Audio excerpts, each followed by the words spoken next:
मैं 85 नंबर की बनियान पहनता था, आज 100 नंबर की आ रही है। क्यों? क्योंकि छाती चौड़ी हो जाती है जब बहन जी का ये विरासत हम देखते हैं। एक बात कहूँगा इस चैनल के माध्यम से कि मेरे दोस्तों, मेरे श्रोताओं, जो भी इस वीडियो को देखे, एक बात कहता हूँ, ये 2022 है और 2022 में मैं आपको ये कह दूं कि संविधान ने अगर आपको कोई सुरक्षा दी हो, आपके बच्चों को अगर कोई अधिकारों की बात करी हो, आपके शोषण के खिलाफ कोई आवाज़ उठाई हो, और बसपा ने, बहुजन समाज पार्टी ने, माननीय काशीराम साहब ने और बहन जी ने अगर तुम्हारे बच्चों के लिए एक बार भी आवाज़ उठाई हो, बसपा के सांसदों ने अगर तुम्हारे अधिकारों की बात संसद में उठाई हो, विधानसभा में उठाई हो, तुम्हारी बहन बेटी को सुरक्षा की बात करी हो, तो उसकी सौगंध है तुम्हें, अपने दिल से रखिएगा। इस बार नहीं चूकना है। इस बार 2022 में पूरी तरह से बहुजन समाज पार्टी की सरकार आनी चाहिए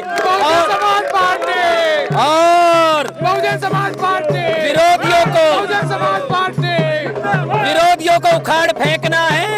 और आपको बता दूं कि ये 2022 और 2024 सत्ता का महासंग्राम होने वाला है। 2022 में हम जीतेंगे तो 2024 में दिल्ली में हमारा राज होगा, कोई रोकने वाला नहीं है। श्याम भंडारी जी, लखनऊ को नवाबों का शहर कहा जाता है, क्यों कहा जाता है वह हम आपसे जानेंगे। देखिए, होता था नवाबों का शहर जी, आज तो बहन जी का शहर है। क्या बात कर रहे हैं। हाँ, आपको विरासत देखनी है, जरा मेरे पीछे देख लीजिए। आप कैमरामैन को कहिए ना कि जरा एक बार घूम कर तो आइए। किसी इस देश का, इस विश्व का कोई भी आदमी जो बहुजन महापुरुषों को सम्मान देता हो, मानवतावादी सोच को, उस विचारधारा को अपनाता हो। नवाबों का इतिहास है, यहाँ पर जो ऐतिहासिक बिल्डिंग है, ऐतिहासिक कार्य हैं, वह नवाबों के किए हुए हैं। बहन जी का ऐसा कौन सा कार्य है जिसे आप गिनवाना चाहते हैं। मैं गिनवाने की जरूरत नहीं कहता हूँ, मैं तो कहता हूँ प्रमाण है। आप एक बार पीछे घूम कर देख लीजिए। मेरे यहाँ पर ना, मैं 85 नंबर की बनियान पहनता था, आज 100 नंबर की आ रही है। क्यों? क्योंकि छाती चौड़ी हो जाती है जब बहन जी का ये विरासत हम देखते हैं। ये इतिहास रचा है हमारा बहन जी ने। और मैं ये कह दूं कि नवाबों का शहर गिना जाता था, मानते हैं, आपकी बात सही है, हमने यही पढ़ा था।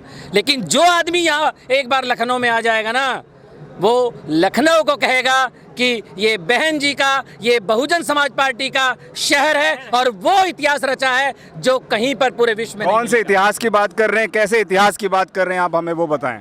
देखिए, इतिहास में जो मानवतावादी सोच के जो महापुरुष रहे हैं, जिन्होंने संघर्ष किया है, जिसने शोषित वर्ग का, जो निचले पायदान पर बैठा हुआ आदमी था, जिसको कभी खाट पर नहीं बैठने दिया, जिसको कभी पानी नहीं पीने दिया गया, उन लोगों के संघर्ष के लिए जिन महापुरुषों ने जीवन को समर्पित कर दिया, उन महापुरुषों को पूरा सम्मान अगर कहीं मिला है तो इस लखनऊ में मिला है। यहाँ आप नोएडा में भी आइए, उसकी झलक थोड़ी सी आपको मिलेगी जरूर। और आपको मैं बता दूं कि आज इस प्रांगण में, जिस प्रांगण में हम खड़े हैं, माननीय काशीराम साहब का जो स्मारक है, हमें गर्व होता है। आज आप पढ़कर देख लीजिए, आज पीछे जो हमारी विरासत है, वो हाथियों की कतार देख लीजिए, वो आपको अपने आप में वो बात बता देगी। और प्रमाण की जरूरत नहीं है साहब, प्रमाण की जरूरत नहीं है।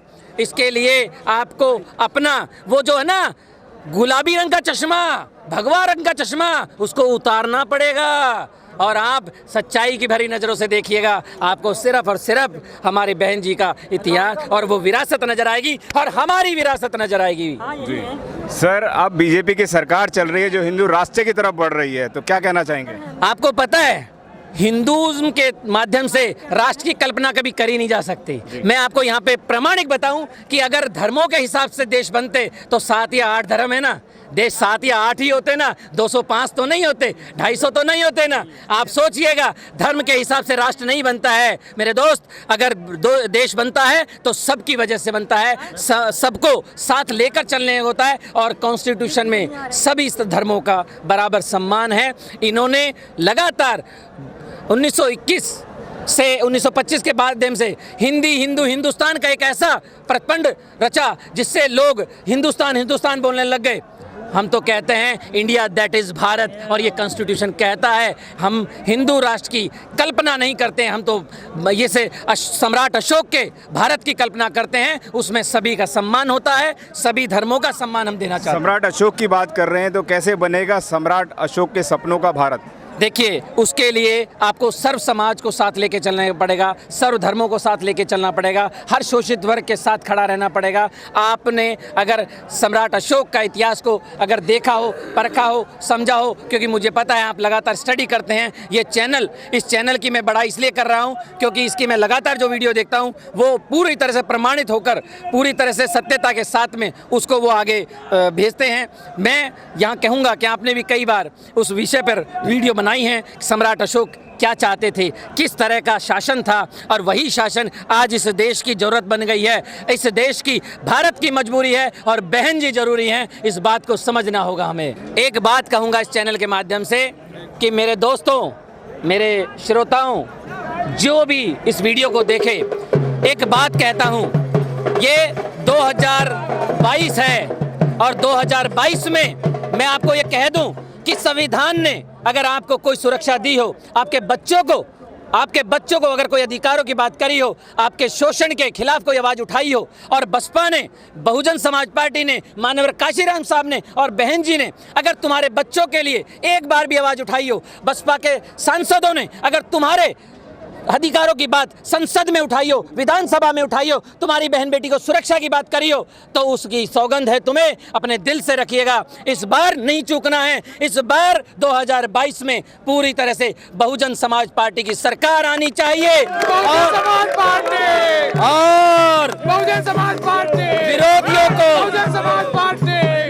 विरोधियों को उखाड़ फेंकना है। और आपको बता दूं कि ये 2022 और 2024 सत्ता का महासंग्राम होने वाला है। 2022 में हम जीतेंगे तो 2024 में दिल्ली में हमारा राज होगा, कोई रोकने वाला नहीं है। तो मैं निवेदन करूंगा आप सभी से कि जुड़ जाइए और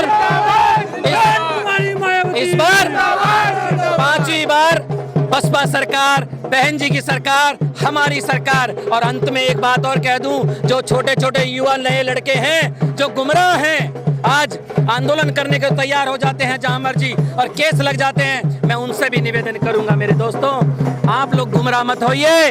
आपके लिए बीएसपी विकल्प है। और बता दूं आपको, आपका सीएम भी और पीएम भी सिर्फ बहुजन समाज पार्टी दे सकती है, कोई नई पार्टी या कोई चाटुकार पार्टी नहीं दे सकती है। इसलिए आपको एकजुट आना पड़ेगा और आपके भविष्य के लिए हमें बहुजन समाज पार्टी को मजबूत करना पड़ेगा। बहुत बहुत धन्यवाद। जय भीम, जय भारत, जय बहुजन समाज, जय माननीय काशीराम। अगर आपने अभी तक हमारा चैनल सब्सक्राइब नहीं किया है तो सब्सक्राइब करें और घंटी का बटन बिल्कुल भी दबाना ना भूलें ताकि सभी लेटेस्ट खबरें पहुंच सकें आप पे सबसे पहले।